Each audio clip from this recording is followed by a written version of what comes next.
You guys, we got to talk about the bliss. Again with the bliss. I got to talk about the bliss. It is the question and the comment that I get most, both in the audience and in private coaching. But this bliss that you think the narcissist has gone off and gotten with new supply, you guys, please. One very common thing that I'm told a lot and often is that this next supply looking so happy kills them. Kills them. I get it. I was there. Not for that long, but I did experience that. Many go on about feelings of not even being good enough. Is she better than I am? My story it follows the pronoun he. For me, is a romantic partner. You insert your own and make the story your own. But many go on like she'll say, well, am I not good enough? Is she better than I am? She has the thing that made him change. What did she have that was so good that she made him change? It kills me to think that I wasn't good enough and he's moved on, but that person is good enough now. How, Renee, can you say that his life is still chaotic and that he's not in the sunset? I've seen pictures. He really looks like he's in the sunset. Does he? Okay. Here's the thing. Here's why I can say this. Because, that wasn't very classy, I'm sorry. Because good people don't behave this way just one time. They don't do it once, this mean narcissistic thing, but never before you, and then never after you. I could never do that to someone being that I'm a good person. I couldn't be a good person, choose one guy with whom I'm going to act really dysfunctional in this way like we discuss, and then be suddenly fixed or changed by the next person and then be good again. That's not how things go at all. You guys should know that. Good people are good people. The fabric of them is good. So they don't want to mistreat someone, right? The fact that he did do that to you shows you he's dysfunctional in that way. That's in him. You didn't do anything to warrant that behavior. Who on earth could possibly warrant the behavior a narcissist exhibits to their victims? Who? And I don't care what you did, so then leave me. You don't have to do what they do, so don't even get me started on that.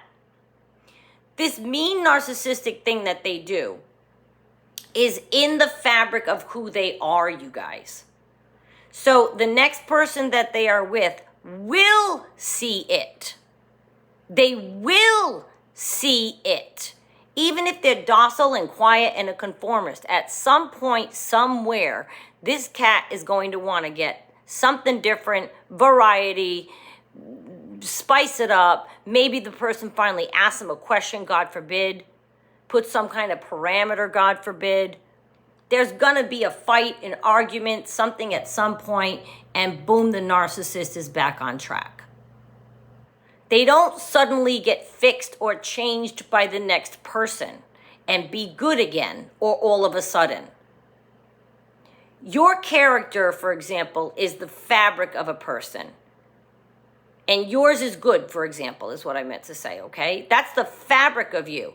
If they have it in them to mistreat you the way that they did, then they have that in them. Picture yourself doing to a human what they did to you. You would never. You'd be like, I would never do that. Right, because you're not them. But guess what? They're not you either. So they're not going to suddenly go forth and then be good all of a sudden. They've done to you before you, and they will do to you what they did to you after you. Many of you talk about, oh yeah, I'm going on. The guy, he's had 2 wives and married twice, and the wife says, you know, he was mean too, and they're telling you how they have been with people. Believe them. And I'm sure any ex of a narcissist has a very different story than the narcissist. We just talked about that last video. The ex-spouse, ex-partner, ex-friend, ex-family, they have a different story than the narcissist does. So the narcissist moving on and trying to sell to you that he's blissful is their story right now. But I'm sure their new person has their story too. Just like you have your story, which is different than what he's telling her. His new story is different than what he's showing you. But I bet all of his exes lined up could tell about the same story.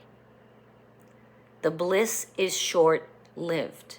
Sure, okay, during love bombing, somebody might be feeling blissful, but I've told you I think that's the worst position that there is, because they have no idea what's coming.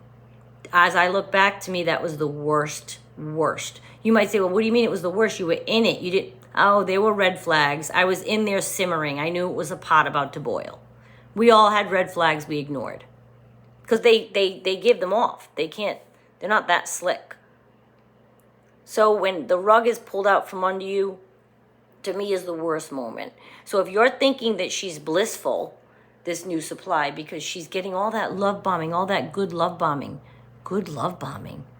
I want to be sick when I think about the love bombing. I want to be sick at the fakeness of it, at the manipulation of it, at the calculated moves and phrases that he would say. It makes me nauseous. And I can tell a genuine person from a cat like that now. You can just tell. You can tell. Oh, yeah. Now, I always make room. Somebody might slip by, but as soon as I catch on, I'm out.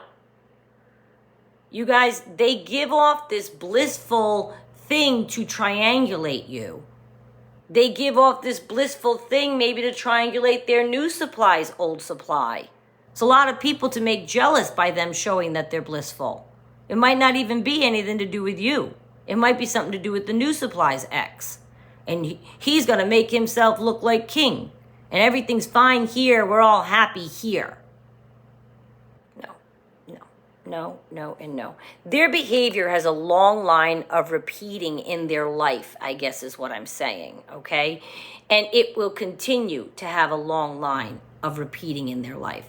The next supply bothers more of you, us, than I could possibly quantify. The next supply. I know that it does. The next supply is a sore subject for anyone, but they are not sitting in bliss. They're not. I'm right every single time that I have told that to a client. One narcissist even got married in 6 weeks. My client is the one before this 6-week marriage. Devastation, 6 weeks. Guess what? I always say, just wait. They're not blissful, okay? They don't place the same value on marriage or even having children as you do, or think that they should or might one day, okay? That's why they can do what they do and betray their whole families and get married in 6 weeks. And none of it truly meant anything to them deep down inside.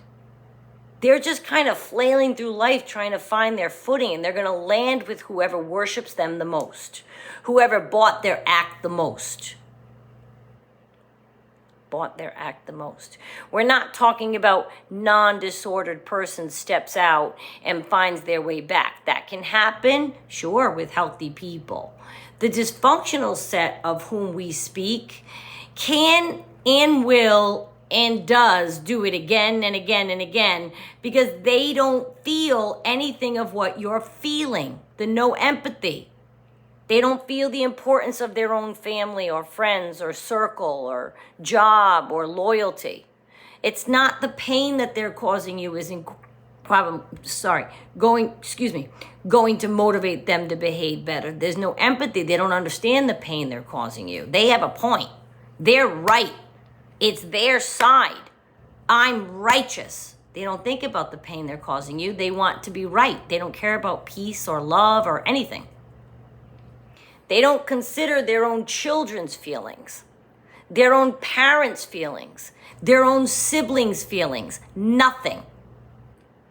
It is all about them, their needs, and what they need at the time. So they moved away from you, and now you think, oh, they look blissful over here. Just wait. They're doing what they need to do life right now. They're getting something out of this relationship, even if it's just a big ego swell, because these people think they are just the best. They're not blissful, you guys. There's inner turmoil, and I don't know how anyone can be blissful in life ever if they have a long line of brokenness. They won't feel the empathy we would feel if we left a long line of broken people. But they know their life is a long line of broken people. They know their life is they've cut out this person, this business partner, that family member, this friend. You look at any narcissist, they have a long line of dysfunction and a lot surrounding them that is dysfunctional in the way of relationships. How is that a blissful state? Even if they go through life thinking everything's everybody's fault, which is the part that's hilarious to me, which I don't think I finished that sentence like 7 minutes ago. That's what's funny to me, is they actually think, even though they're the common denominator, that nothing is their fault. But you can't possibly, with all that brokenness around you, sit in a truly genuine blissful state.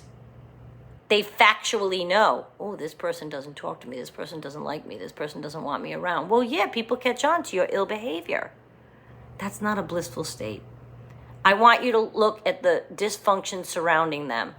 It has been with them all their life, and it will be with them all their life. Do not let them being with new supply upset you. Just wait. Thanks for watching, you guys. Have a good weekend, and I will see you Monday.